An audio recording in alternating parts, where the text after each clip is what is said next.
Okay, hello everyone, and welcome back to Dark Souls 2 Scholar of the First Sin. In this episode, I'm back here in Majula starting out. Gonna go ahead and level up. I think I already checked. Yeah, I can get one level. I'm gonna go ahead and put that into Endurance. You might see that I have a lot less souls. That's because I put some points into things. Or not like into things, I upgraded my Pyromancy Flame a little bit. Not for this build, but I was just thinking about, if I start doing PvP again, I might want to try like different builds and everything. Some of those will require the Pyromancy Flame. So I was like, you know what, I have souls, I have fire seeds, I might as well upgrade it. I got it to like +7 or something. And I also got my life gems back up to 50, as you can see. Now in this episode we're gonna go ahead and take out a kitty. I'm gonna I de-equip my bow because don't really need it, just adds extra weight. Yeah, she can watch. It's not gonna matter because we can see her. The interesting thing is if you come here without the Eye of the Priestess. There it is. Or there she is.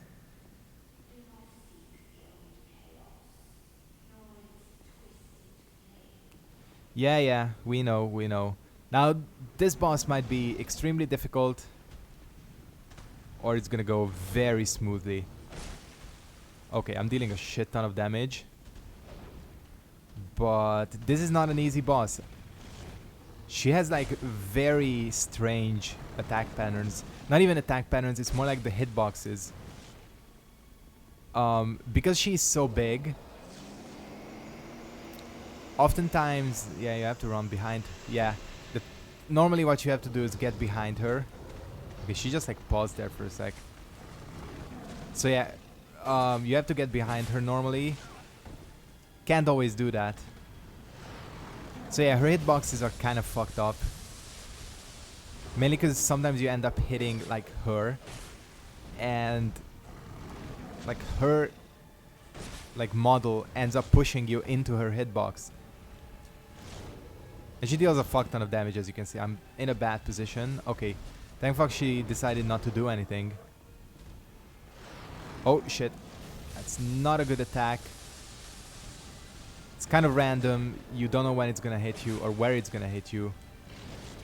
See, this is what I'm talking about. She has like this weird lingering hitbox on her, which means that sometimes you can get hit even like after you've dodged the attack.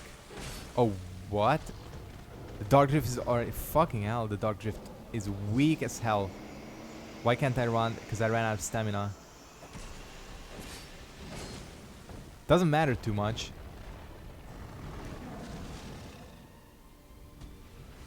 Shouldn't have healed that close to her. Whatever, she's dead. Huh, the last thing I expected was for Dark Drift to break. I wasn't really looking at my durability. I kind of assumed that it would last. But apparently not. Doesn't matter, she's dead, and I'm gonna have plenty of souls to repair Dark Drift. So yeah, kind of a weird boss fight, not terribly difficult. I had trouble with her the first time I played the DLC, but who's not gonna have trouble with her the first time around? That only took, I'm only 4 minutes in. At least I'm gonna have a lot of time to hopefully do as much of this area, or the rest of it, as I can. And then probably what I'm gonna do is, before going to the boss of this DLC, I'm gonna go ahead and clear out the stuff with Alon. Don't really need my weapons for now, so that's why I'm just gonna proceed. Now, she has a lot of lore to talk about. I'm not gonna listen to all of it because I know what's going on.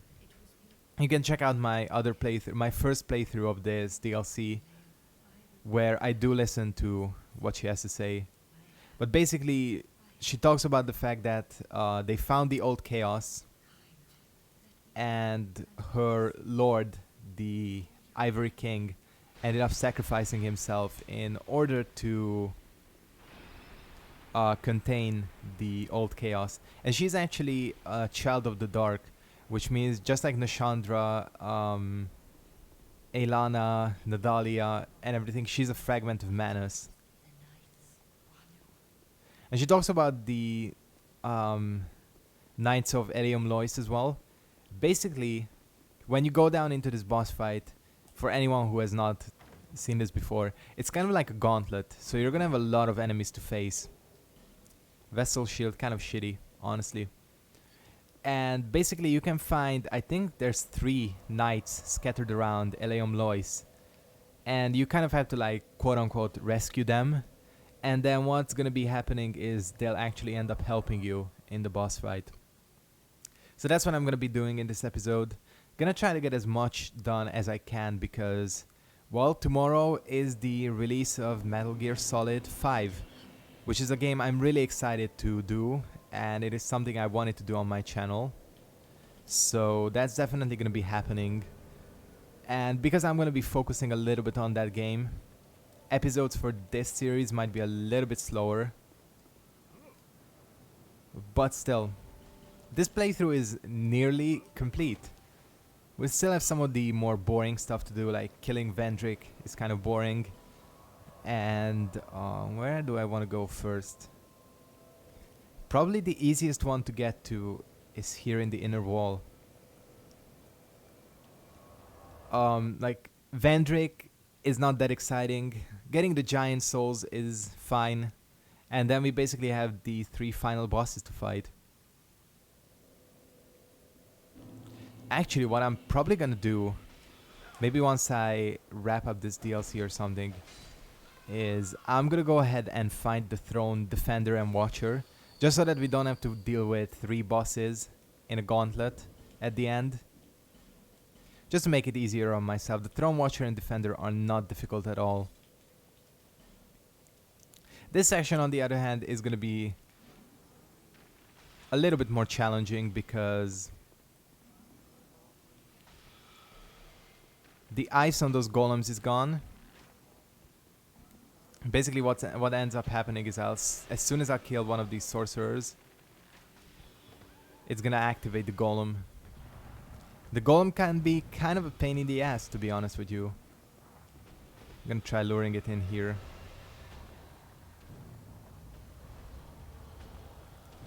Especially when you don't have that much space to dodge around.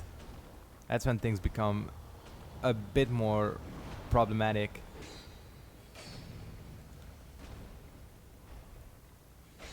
I am decimating it though. Fuck, I mistimed that. I don't know how I got hit there. Are you fucking kidding me? My weapon is bouncing on everything you can imagine. Okay, die. Thank you. Let's chug that Estus. But yeah, these golems can be kind of annoying. Again, it's kind of like a hitbox thing. They have very strange hitboxes. Oops. I'd rather waste the arrow than get hit. Yeah, this one just is happy to zone you. Zoning. What the fuck am I talking about? This is not a fighting game. Let's backstab you. Too used to that fighting game terminology. Been playing a lot of Mortal Kombat. I really like that game, Mortal Kombat X. I don't know, like, fuck. Never been... I'm just gonna pause for a second because I'm dying. Like, never been into, like, multiplayer heavy games that much. Ever. Like, I'm not into that into multiplayer shooters and everything. But honestly, fighting games are an exception. And this is the first fighting game that I got to kind of quote-unquote in time. Because both Injustice and MK9 I got by the time when everyone was like super good. And I didn't even go online because I knew I would have like no chance. But MKX, you know, I started from day 1. So I feel like, you know, when I posted the last MKX video, I got a comment asking how I'm so good. A part of it comes from the fact that I started day one, you know, and I guess you kind of improve with the community. The thing is, people who like weren't that into the game anyways abandoned it. Fuck, I'm dead. I'm almost dead. People who weren't that into the game anyways dropped it a long time ago. So it's kind of like you either get better or you stop playing the game. And I guess there is a point, especially in fighting games, where there was a point with me and MKX where I felt like I was like just doing absolutely shit and I was not getting anywhere and everyone was beating me. How am I gonna do this? But I guess once you kind of, I know how, not how I wanted to do. Oh fuck. Once you kind of get past that point, you actually become a lot better and matches become more fun and games become more fun and everything. Plus it doesn't hurt that my character Shinnok was buffed pretty heavily. Oh, are you kidding me? Okay, this is bad. Okay, what I'm gonna do is kill this thing. At least it's far away from the other ones, because basically what happens is that one soul actually ends up traveling between those three. These three golems, by the way, guide or guard that weapon, that curved sword that's in here. And actually what you can do with this sorceress is just kill her. Or you don't even have to kill her, you can just run past her. I don't know why I never thought of this, because she doesn't follow you or anything. And this is the first night right here. Like I said, probably the easiest one to get to. They have that really weird helmet. But actually someone posted on the Dark Souls 2 Reddit once that this helmet is actually real. But whatever. So yeah, that's the thing with MKX. Like once you get past that point of feeling like everyone is beating you, the game does actually become a lot of fun. And also, like I said, Shinnok was buffed pretty heavily. He was pretty much one of the worst characters when the game first came out, I would have said. But then he slowly started becoming better, now to the point where the Bone Shaper variation is just like absolutely broken. There's a patch coming out tomorrow for the game that... God, where is the second? It's this one, isn't it? There's a patch coming out for the game that will hopefully fix him. I mean, even as a Shinnok main, even I think that Bone Shaper is a little bit too much, to put it lightly. I just hope they don't touch, because the problem is with MKX patching is a lot of the times they patch something and it actually ends up affecting the other characters as well. I'm just hoping that my variation Imposter will not be affected, because I think Imposter as of right now is pretty perfect the way... I shouldn't have done that. What was I doing? Oh, this is a pretty good armor piece too. God, this poison these guys. Okay. So what was I saying? Yeah, right now I feel like Imposter is pretty well balanced. I mean, he's strong, but he's not like insanely strong.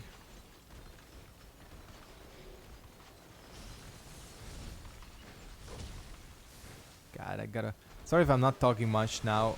I'm trying to focus here. I got the retainer robe, like I said, which is a pretty solid armor piece. I like it. Oh, why am I not dual wielding this weapon? Oh, I know, cause if you put it away, like I did when I took out my bow and arrow, it actually goes away. It's lighter. Yeah, it doesn't look too good. I like the Agdane robes. Looks okay, I think. God, these guys swing like crazy. Their arc, the swing arc they do, pretty insane. Hopefully I'm going the right way. I don't even know.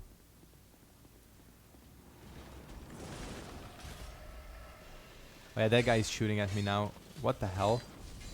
Did I? Weird. This never happened to me before, where my dual wielding seemed to have gone away. Ah well. Ah shit, I gotta sneeze. Okay. It looks like it's not happening. Let's kill you, because you're gonna ambush me, or at least that's your plan. Still on 8 Estus flasks. I think that's gonna be okay for now. You have to take care of these two knights here. Come on. No, you wanna come and get me.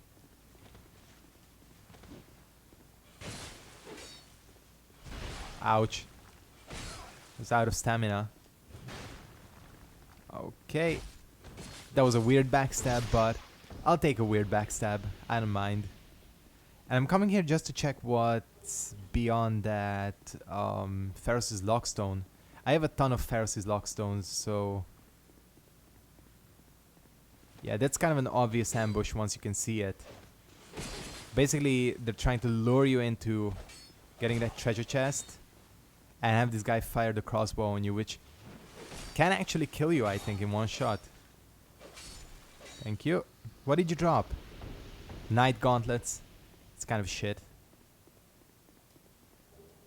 Soul of a brave warrior. Yeah, this is not actually anything good. You'd expect it to be at least something good. I'm gonna pop one of these. I said thank you. Oh, you have to hit it. What is this though? Completely drawing a blank on what this is. Durgo. Oh, this is the archery hat. This is actually pretty cool. Not really for this character, but this is an awesome looking piece of equipment. As you can see, it has that targeting thing on it. And it does actually affect the range of your bow. Really cool piece of gear. One of the kind of like quote unquote unique pieces of gear. The one that's not part of like an armor set or anything. Oh, I got a crit. That's why my thing might be breaking. My Dark Drift. Definitely need to get more repair powders from somewhere. Still don't know if I'm going the right way. I think I am. Priest Chime. Yeah, I think what I'm gonna do is maybe I'll put my Dark Drift away for a little bit. Because I feel like I'm relying on the dual wielding too much. And it's actually not necessary for this level of enemy that I'm facing here. And it just ends up with me using my repair powders unnecessarily. Ouch. I thought I would be able to kill him before. Doesn't matter, I have so many healing items that it's not even... What the hell? There's a ladder leading up? Wait, where does this go though? What the fuck? I never knew that this was here. Oh. Well, I'm honestly surprised. I've never even looked at this ladder, or never even explored what's here. That is really weird. I guess you learn something new every playthrough. People probably have told me in the comments before that that was there. I just like didn't pay attention. Not that it matters, it's not that big of a deal, that shortcut. I guess it's nice because you don't have to make that big of a run. But still. Yeah, as you can see, the Chaos Blade has a lot more durability than the Dark Drift. Oh yeah, you can backstab these guys. I completely forgot. They don't drop... Oh no, they do drop their weapons and armor and shield. That is a thing.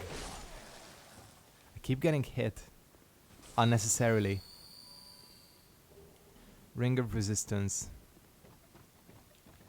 And what we have to do here is snipe at least a couple of these dogs, because this is a pretty annoying ambush down here. Fuck, if I could hit one. My aim is terrible today. Or you know what? Fuck it. So yeah, this is an ambush if it's not obvious. There's like, wow, there's a lot of these guys here. And it's bad because the katanas... Oh, that actually worked out pretty well.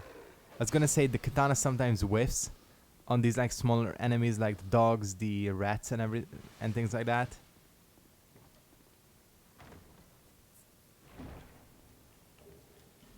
I didn't even know that that was there. Also, I'm learning all sorts of new things in this playthrough. Okay, now these are the types of situations where Dark Rift is gonna be, and dual wielding is gonna be good. Like what's coming up here. These guys are dropping a lot of things, but none of them are too good, to be honest. Now, what I'm gonna do here is I'll activate the elevator, because this leads back to where the Eye of the Priestess was, if I remember correctly. Yep. We have that opened up, just in case I die to this next enemy here. Unlikely to happen, but you can never be too sure.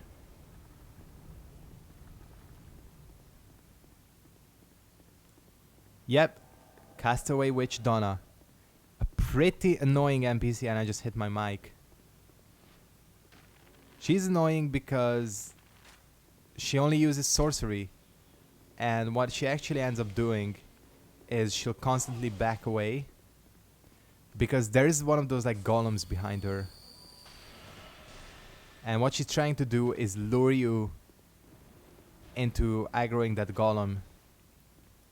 So basically we kind of have to pull her back and rush her down before she can do anything. But you know, the thing about the NPCs is they have infinite spells. Okay, this is better. Once you get like behind her like this.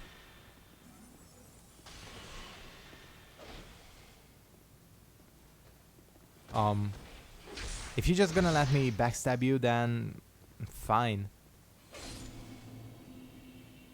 Okay, that was weird. She like didn't do... Because normally she does that dark bead attack close up, and that can pretty much one-shot you if you're not careful. Alright. Just have to take care of this one last enemy. Oh! These guys... It's so weird to see these guys Estus, you know, when you think of... Because you just like wouldn't expect it from this type of enemy. Anyways, this is night number 2 here, and... with this, we're gonna say goodbye to him, and I'm gonna go ahead and wrap up this episode. Wanna thank you guys very much for watching. We have one more night remaining, and like I said, just because I'm gonna be doing a Metal Gear Solid 5 doesn't mean this series is gonna be going away. Still gonna be finishing, especially now that I'm close to the end. So yeah, go ahead and feel free to check out that series too. It's gonna be starting tomorrow. Probably the first episode will be up by morning. Luckily, I don't have classes tomorrow. I have my Tuesdays off. So whenever a new game is gonna be coming out, I am gonna be just free to pick it up in the morning. So yeah, thank you very much for watching, and I'll see all of you next time. Goodbye.